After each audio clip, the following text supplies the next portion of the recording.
Hoje pornografia é pior que cocaína. É mais fácil tratar um viciado em cocaína do que um viciado em pornografia. É foda, a amígdala detecta perigo, cara. Imagina que você tá andando e você viu alguma coisa perigosa. A amígdala se acende. Uma pessoa consegue viver sem isso? Dá pra tirar. Sem... Teoricamente, dá pra fazer uma lesão nas amígdalas, só que a pessoa vai ter uma série de problemas. Desde identificar medo, identificar face, tomada de decisão, tudo isso vai pro pau. Tem alguns... Não é tão simples quanto agora eu não vou mais sentir medo. Não. Como é que você vai conseguir detectar um perigo? E é importante sentir medo. A desregulação do medo, um medo em excesso, aí leva a um transtorno chamado de transtorno de ansiedade. A ansiedade é uma desregulação do medo. Essa atividade... O trabalho de vocês deve ser, meu irmão, uma loucura. Porque 2022, né? O que mais tem é uns caras com ziquezira na cabeça, cara. cara. Eu diria que o volume de atendimento nos últimos 3 anos aumentou bastante, explodiu. E algumas coisas novas, cara. Problema com pornografia.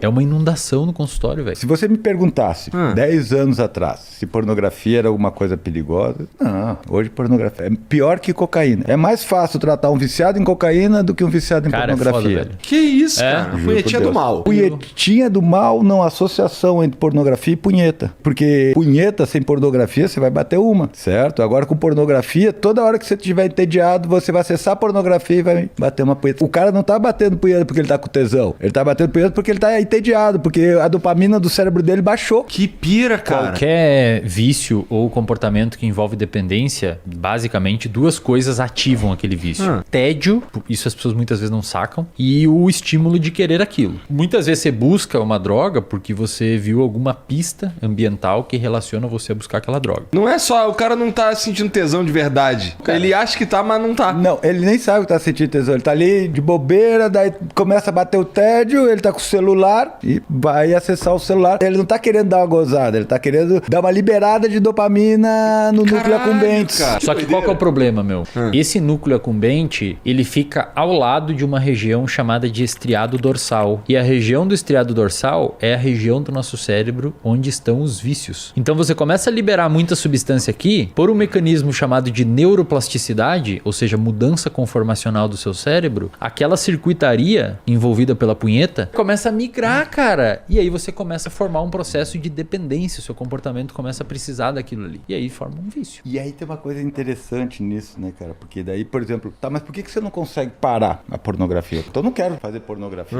Porque a partir do momento que ela começa a dorsalizar, que nem ele tá falando, né? Ela vai criando uma rede, porque ele falou, é a rede do vício, não é a rede do hábito. É o mesmo lugar. Você é cheio de hábito. Na neuropsicologia a gente diz que ali é a formação de esquemas, onde você forma aqueles comportamentos habituais que você não precisa prestar tanta atenção. Que você faz, tipo, dirigir carro. Cara, isso é muito estranho. Outro dia eu tava aqui, entrei no carro e aí depois eu tava em casa. Você não precisa dar atenção pra fazer isso. Eu fico com medo, assim, às vezes eu fico assim, caralho, eu parei no sinal. Eu não lembro mais, tá ligado? É automaticaço. E isso que aconteceu no seu cérebro acontece no mesmo lugar que os vícios. Ou seja, presta atenção no que eu vou te falar agora, velho. No cérebro, um vício é um hábito. É a mesma coisa. Um super hábito. Um hiper hábito. Um vício é um hiper hábito. Você faz aquilo automático e não consegue controlar. É louco isso. Caralho. E o ambiente aciona. Mas eu te falar que essa rede dorsal, ela começa a operar automaticamente, né? Então, por exemplo, o que acontece? Você tá dirigindo o teu carro, você tá no automático. Mas se acontece alguma coisa, você sai do automático e aquelas informações voltam pra tua consciência. Então você começa a prestar atenção naquilo. Isso é bom? Cara, é bom, porque imagina o seguinte, o nosso cérebro ele gasta muita energia. É o segundo sistema que mais gasta energia, só pede pro sistema digestivo. A gente gasta 20% dos metabólitos e 15% do oxigênio. E tem 2% do tamanho do corpo. O negócio tem 1,8 kg, 1,6 kg. É muito caro. Essa região, que é o córtex pré-frontal, ela é muito mais cara ainda. É que é a região que a gente tá pensando. Isso, porque ela é neocortical, ela tem muitas camadas de neurônios. Exige muito energia. Então, se você automatizar as coisas, você pode usar menos o córtex pré-frontal. Então, imagina, lembra quando você começou a aprender a dirigir? Você tinha que prestar atenção. Foco total. Isso. Foco total. Agora você já dirige. Eu não conseguia mudar a música. Agora você já dirige trocando a música, falando no celular, com o pé na direção. Pensa assim, ó, essa região que forma os hábitos e os vícios, ela é mais lá pro meio, mais ou menos como se fosse entre as suas 2 orelhas, bem no meio das suas 2 orelhas, no meio do cérebro. Essa região dos vícios e dos hábitos. Quando você vai adquirindo uma habilidade habilidade, o seu córtex pré-frontal precisa jogar o seu foco atencional para aquilo, mas com o tempo você vai automatizando para liberar o seu córtex pré-frontal para fazer outras coisas. Imagina se você tivesse que pensar toda vez, mesmo jeito sempre para dirigir, cara. Canseiro que não é se dirigir. Você vai migrando isso para essa região que ele falou, que a gente chama de núcleos basais. São 3 núcleos principais, putame, caudado e globo pálido, né? E abaixo tem esses núcleos que ele falou, daí tem os outros núcleozinhos. E no meio disso tudo a punheta. A punheta vai entrar ali exatamente nessa região. Mas o que acontece, velho? Geralmente a gente tem um circuito que envolve o córtex pré-frontal, órbito frontal, que é uma parte dele, que de certa forma ela avalia o contexto, o gasto energético e quanto que eu vou ganhar por aquilo. E ela depende de dopamina também. Essa área especialmente, ela tem uma habilidade muito bacana. Ela freia o nosso comportamento. É um núcleo que está ligado a inibir os nossos comportamentos. A gente chama de comportamento inibitório. Então ela analisa uma coisa, se ela vê que não vai dar muito certo, se o custo é muito alto, ela puxa o freio daquilo. Essa hiperexcitação nos gânglios basais, ela vai diminuindo a atividade inibitória do córtex pré-frontal. É tipo então, um cabo de guerra que começa a ficar mais forte aqui, ó. O cara sabe que tá ruim, não quer bater punheta, mas não consegue parar. Pensa assim, ó, Igor,